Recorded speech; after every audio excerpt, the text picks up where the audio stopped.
Emma Vigeland on the Pod Save. I'll be honest, dude, I don't love the Pod Save guys. I don't hate them. I don't feel like they're bad guys. But the thing that I don't like about the Pod Save guys is they're inexplicably centrist. Okay, they're definitely right-leaning liberals. They have a slight lean to the right. And what's more, I feel like I have an issue with the fact that they consider themselves to be authorities based on their association with Barack Obama, but they don't understand. They don't seem to acknowledge that the world right now, the climate, the political climate, and what you need to do to win is very different than in 2012.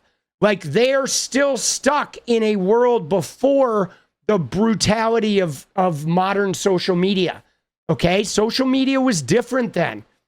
Social media was not a misinformation weapon in 2008 and 2012. It was a novelty. It was mostly confined to young people and dating and music.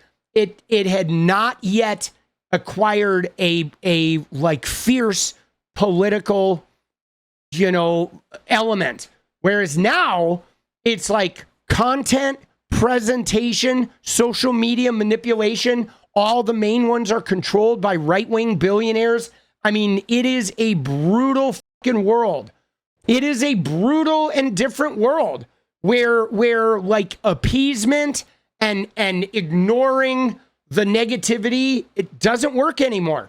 If you ignore the negativity, that negativity becomes a wave that then paints your entire fucking image. You cannot have viral campaigns against you that you just pretend like they don't exist. That shit buries you now. It's like there is like combat, online combat, where you have to be combating the way they're attacking you. When you get attacked by the other side, you have to turn their attack into a meme that attacks back. And that's just, they don't understand that. They live in this kumbaya 2012. Decorum Democrats. See, I like that term. They're decorum Democrats. That's a great term. Let's talk about the Democratic Party, because ever since November, the Democratic Party, we've been engaged in some recriminations, some infighting, yes, but also I think a pretty good faith bit of soul searching about who we are and how to run going forward. And more recently, the debate has been less about policy or ideological lines and more about how hard to fight. So I assume, Emma, you're on team fight very hard. Of course. If so, like, what are you seeing out there that feels smart tactically, or I don't know, just genuinely inspiring you?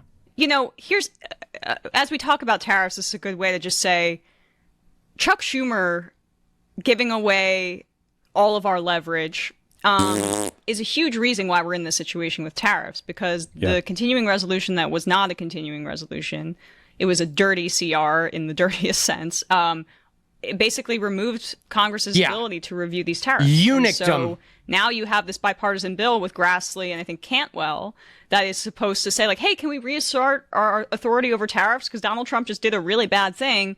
Well, look, the Democratic leader in the Senate just gave that leverage away. And I think, obviously, in my view, Schumer's time, he's on borrowed time as leader of the Democrats in the Senate. He needs to go. AOC should wallop his ass. She's going to be a senator. I'm calling it now. And I don't see how the Democrats can continue to have him as leader, especially, after the midterms in 2026. Some members of the party speak about billionaires, speak about the oligarchy. It's encouraging to hear. I heard Tim Walz on Molly Jong-Fast's show talk about how next election cycle, people are going to be expecting universal health care as a part of these proposals. Going bold again is really important. And I try not to pigeonhole my politics, right? Because, like, I'm a DSA member, right? And I'm someone who obviously believes strongly in something like Palestinian liberation. But I can also encourage my listeners to vote for Kamala Harris because that's the best option within our set of circumstances. Right.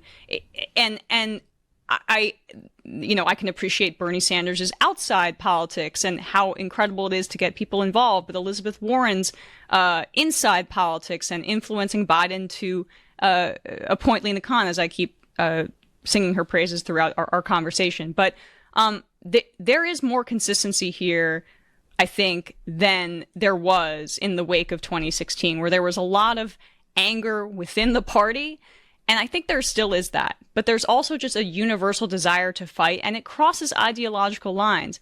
Alexandria Ocasio-Cortez and her ability to honestly meld Bernie Sanders' outside movement with the inside game of Elizabeth Warren is one of the most impressive things that I've seen in politics in quite some time. See, I'm glad they mentioned that, because I know we've been watching a lot of like TYT, and you keep hearing like people like Cenk Uygur and Anna Kasparian who like to say that like AOC's a sellout and all that shit or whatever. They're all mad at her because they feel like she's not straight up DSA like she was in the very beginning. But I'm really glad that they pointed that out, because one of the chief, like, if you want to evolve the established, entrenched part of the Democratic Party, which is useful because it's money generating in the Citizens United world, and it has an established network that is reliable and powerful. The Pelosi realm, okay? The people that got healthcare legislation, the people that can get the entire caucus unified to vote behind something. It's a very powerful network. And the thing about it is in order to evolve that into the new up-and-coming Medicare for all, whatever, you need to have people that are bridges, people that are from the new Bernie Sanders Medicare for all, like young progressive wing, but that the older guard don't despise them. They can travel in both environments. That's really important. I mean, as a networker, if you're trying to change the culture, the people that can function and maneuver equally in both cultures, those are the ones that can make that shit happen. A guy like Bernie, he fights everybody. He is great at the podium. He goes out there and he whips that shit up. But when he goes into that old guard, he's like super combative and he can't really win them. And so you need people that can maneuver in both environments. It's so important. Those are the true revolutionaries. They are, man. They are. They absolutely are. She's getting centrist Democratic lawmakers to say, I will write a check if you primary Chuck Schumer. And that is incredible, given the fact that she came into politics as a Democratic socialist and a rabble-rouser who was going into Nancy Pelosi's office and helping the Sunrise Movement stage protests. But I think that with this kind of insurgent movement of younger progressives in the House, there is a lot of anger, I think, at some of the folks in the Senate who are institutionalists. But I get the most hope from folks in the House, Democrats in the House, and also our governors who, whether it's Pritzker, Whitmer, Walz, what have you, they understand what it's like to respond to Donald Trump as somebody who's in an executive role, not someone who's legislating or negotiating with Republicans or treating our budget as contract law or as if we're doing a merger or something like that. It's somebody who knows how to lead and somebody who knows how to respond to Trump's actions, not as somebody who's going to, tweak around the edges, but using the bully pulpit to cut through the noise, because I'll shut up in just a second, Tommy, but we are in such a corroded media environment, and especially on the right, they're just eating up this slop on the internet. How do we break through? How do we break through? And having a simple message doesn't mean we're stupid. In fact, it means we're better at politics. And I think Democrats have to stop resting on our laurels and thinking that just because our policies are better than the Republicans, that's true. It doesn't mean it's self-evident to voters, and it doesn't mean they're dumb because they don't get it. It's also because people want a clear, coherent vision and a way to differentiate yourself from the other side. And it's not about converting those Republicans. There were so many people that stayed home and just didn't show up. Those are the folks we need to be activating. And I think they were depressed because of the foreign policy of the administration and that seeing their tax dollars going to this slaughter in Gaza. And also just the fact that They didn't feel like they were being offered anything transformational on the economy, so they rather just stay home and not vote for anybody. And those are the people I think we have to target. We have to come together, and perhaps through that process of coming together and fighting Donald Trump, we will come out the other end with a more cohesive vision of how to move forward. But I do think that this anti-oligarchy stuff can't just be for the benefit of electoral politics. This has to translate into the Democrats taking on campaign finance reform. Absolutely. It has to. See, it's hard, though, because it's Citizens United. Like, it's a Supreme Court issue. And can we actually do anything about that in the next 20 fucking years? And also pairing that with broad-based social programs that tax the rich. We have to tax the rich. Tax the shit out of the rich. To higher marginal tax rates. I'm not even saying we need to go to what it was like in the post-World War II era where we were at our most industrious and the country was growing. I'll settle for pre-Reagan numbers, but really these billionaires are out of control, and governments, what they do, they redistribute wealth. It's just a question of how we choose to redistribute this wealth. And we are at such catastrophic levels of income and wealth inequality that, frankly, many people in our body politic are not making sane choices about who they're electing for president.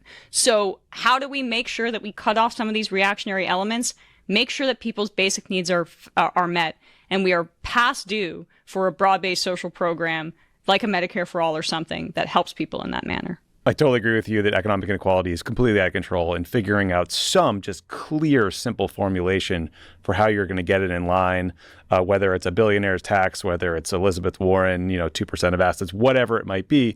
And then I do think, like, for the next 4 years, we just have to go about coalition building where we're all mindful of the need to build the biggest possible tent. Like, the coalition to end the war in Gaza in the Trump era has to include, like, the isolationist, Rand Paul, Republican types, and then the far left, and those of us who... See, why does he have to include the Republican types in here? You know what I mean? Like, is there anybody like Rand Paul that is in the Democratic Party? This is where I fucking go off the rails with these guys, okay? Is he, when he includes, like, these right-leaners, I don't think we need right-leaners. I don't think we need to appeal to right-leaners. You know what I'm saying? Like Rand Paul? Rand Paul has nothing in common with the fucking Democratic Party. And this idea that the Democratic Party needs to win over, like, those type of... I don't know, man. I take a little bit of an issue with that shit, right? I do, dude. That's where I fucking, like, I agree we need to get the center left and the far left together on the same page, but, like, that Rand Paul mention, like, dude, what do you know what I mean? That's like, that just doesn't feel like it's the right voters for now. I don't know what that means. And we're all mindful of the need to build the biggest possible tent. Like, the coalition to end the war in Gaza in the Trump era has to include, like, the isolationist, Rand Paul, Republican types, and then the far left, and those of us who care about the people in Gaza can't be, purists. We can't say that you have to say the word genocide to be a part of this coalition. You can't say you have to believe exactly what I believe, because that's just bad politics, right? The lesson from around the world. That's hard for me, but yeah, I'm trying. I know. Like, look, I mean, you mentioned Obama. I was 14, right? And in 2008, it was what Obama's candidacy is why I cared about politics. It's literally what got me interested.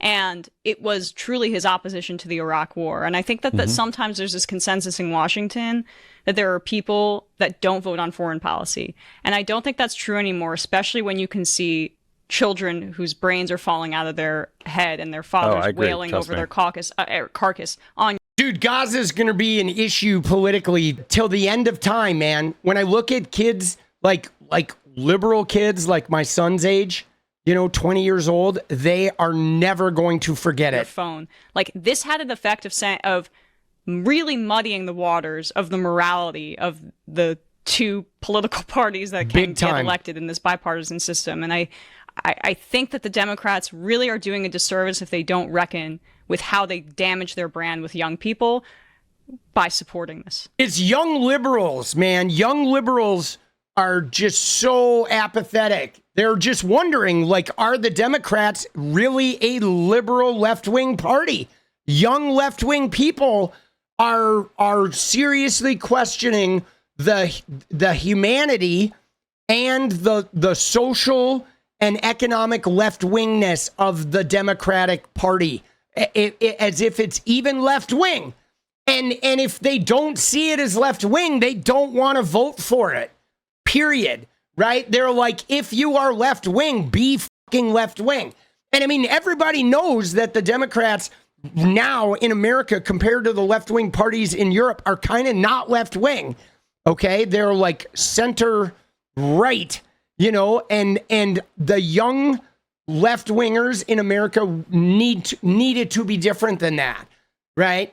And this talking about Rand Paul Republicans, I don't think the Democrats should ever use the phrase Rand Paul Republican types in their voter courting discussions. Look, no, I'm not arguing that. I've been opposed to this war from the very beginning. I'm talking about like the way we talk about issues, the way we decide who can be part of a coalition or a movement, and just making sure it's as broad as possible, because authoritarian movements everywhere, they do well when the opposition, the left usually, is divided. That's how they succeed, because they rarely get 50% of the vote. They're like winning with pluralities at like 43, 44%, you know, sort of Trumpian numbers. And I think it's just a good lesson to learn. But we covered a lot of ground, Emma. Thank you so much for doing it. See, it's hard because you have to figure out what the core issues are. Like if you look at Republicans, they have a couple of core issues that they tend to, like abortion, and now they're on this fucking anti-trans bandwagon, but they pick a couple of issues that they center around abortion, trans, DEI, and they're all gonna like pile in, right? Immigration, trans, DEI, abortion, boom, there you go. And we need to pick a couple issues that we will just all agree on. But it gets sticky though, because obviously the Israel-Palestine thing is super sticky, but the other sticky thing is the civil rights. Some of these people want to like just go mute on transgender existence and think that, you know, like, oh, let's let them throw them under the bus. And I disagree with that.